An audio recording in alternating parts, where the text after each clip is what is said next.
The White Bull, otherwise known as Le Tauro Blanc, is a fable and a work of contes philosophiques, written by the Enlightenment philosopher, Voltaire. The story is based on the Greek tale of Europa and the Bull, where the White Bull is in fact the Greek god Zeus. The date the story was written is unknown, but it was published between the year 1773 to 4. Voltaire's work seems to be prophetic in nature because the story was published just 15 years before the French Revolution, when beheadings were prudent. Summary. Chapter 1: How the Princess Amacida met a bull. The story takes place in ancient Egypt, where Princess Amacida, daughter to King Amasis, is walking along the Pelusium Way in the company of old Mambas, who the king appointed to be in charge of her household. She is deeply saddened as her love has been missing for 7 years and the king has forbidden him. No one in the kingdom is to even speak his name. While walking along the Pelusium Way, she encounters many majestic creatures, one which is the most beautiful white bull she has ever seen. As soon as the bull sees the princess, he tries to run towards her as a peculiar old lady tries to restrain the bull. As soon as the bull reaches Princess Amacida, he throws himself to the ground weeping and kissing her feet.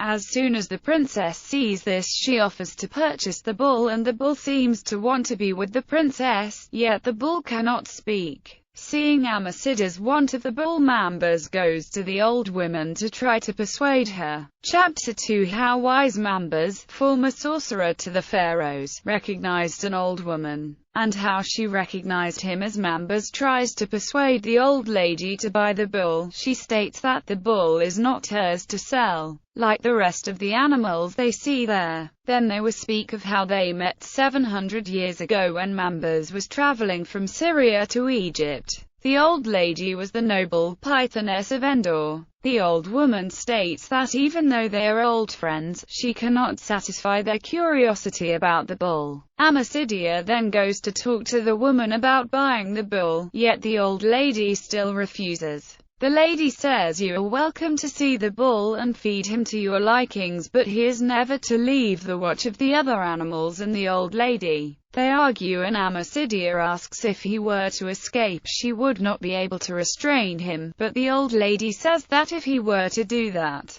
the magical serpent might give the bull a venomous bite. As the day was turning to night, Amacida knew that she had to return home and left the bull. Chapter 3: How the fair Amacida held secret converse with the handsome serpent. The next day, Amacida and Mambas are talking and decide the bull truly is a majestic creature, and they start devising a plan to speak with the serpent.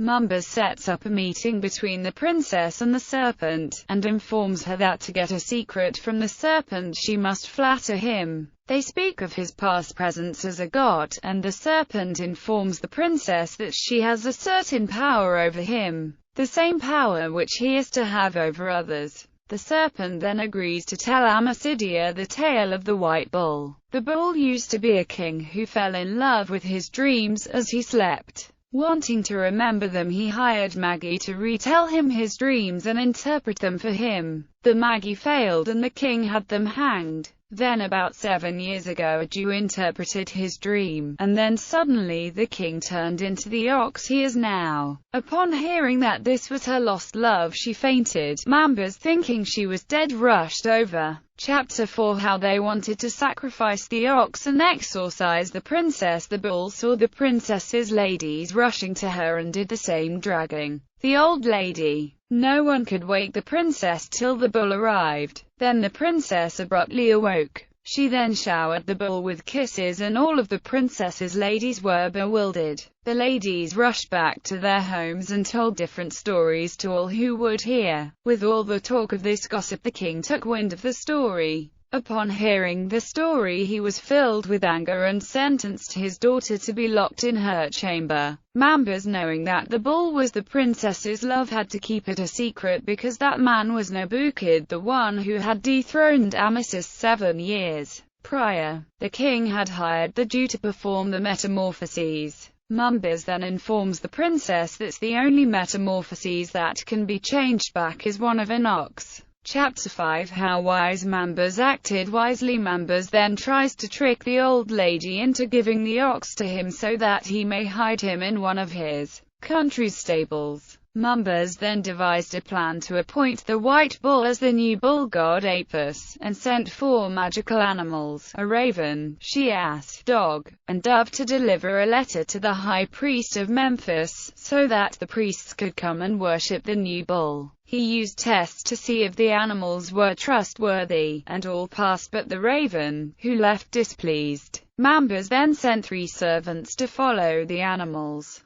Chapter 6 How Mambas met 3 prophets and gave them a good dinner. Upon talking to his servants, they revealed themselves as the 3 prophets, Daniel, Ezekiel, and Jeremiah. He then invited them, along with the old lady and bull, to a great dinner. The white bull was unable to take part in the feast as he was an animal and his identity was unknown to them. He sat angered as the prophet that had imprisoned him of Daniel, and the old lady got to enjoy a feast while he lay in the grass hungry. The dinner continued and the prophets, Mambas, and old lady feasted and drank wine, telling stories. Then the prophets and Mambas walked along the Nile talking into the night. The white bull, seeing an opportunity to strike his enemies, took it, and as he was charging towards the prophets, the master of things transformed them into magpies so they were not harmed. Chapter 7 The king of Tarnis arrives. His daughter and the bull are to be sacrificed.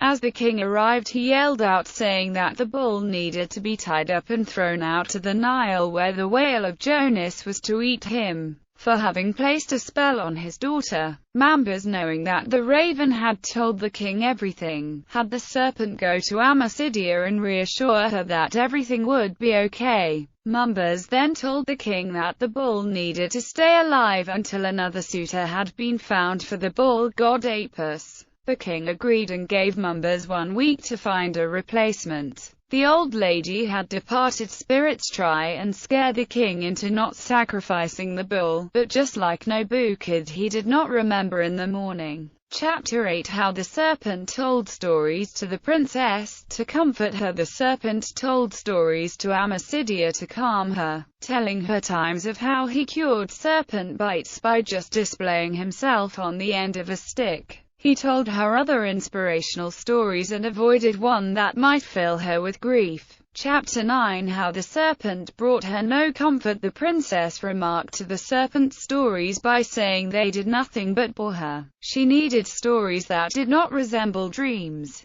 He continued to tell you her plausible stories, but she was not entertained. After one tale of love, she could not refrain and yelled the name of her lover, Nebuchadnezzar. Her ladies also yelled the name, and the raven went to inform the king, as it was still an offense to even utter his name. Amasis was enraged again and sent 12 of his evilest men to gather his daughter. Chapter 10 How they wanted to cut off the princess's head, and how they did not cut it off as they brought the princess to Amasis. He reinformed her how by uttering his name you were condemned to death. She told her father to carry out the penalty, but to first allow her to bewail her virginity. He granted her wish and said, tomorrow both you and the bull will be killed. Priests arriving due to the letter, and crowds joined from all reaches of the kingdom, all chanting, our ox is dead and done. We'll find ourselves a better one. Chapter 11 How the princess married her ox. The king was surprised by this spectacle, and did not carry out the killing of the bull. The priests had arrived just in time to worship Nebuchadnezzar as the new Apis. Mambas then told the king that he should be the first to untie the ox and worship him, and the king obliged. Then Amasis went to kill his daughter, as if he didn't he would be sentenced to hell. While preparing for the killing, Amasidia shouted her love for Nebuchadnezzar. Upon becoming the new bull god, Nebuchadnezzar gained the ability to speak and shouted back to Amasidia that he will love her till his death. After this, the bull regained his human form in front of the large crowd. Then Nebuchadnezzar said, I would rather be Amasidia's lover than a god. I am Nebuchadnezzar, king of kings. Nebuchadnezzar then married Amasidia on the spot and showed mercy to his new father-in-law and let him keep his kingdom of Tanis.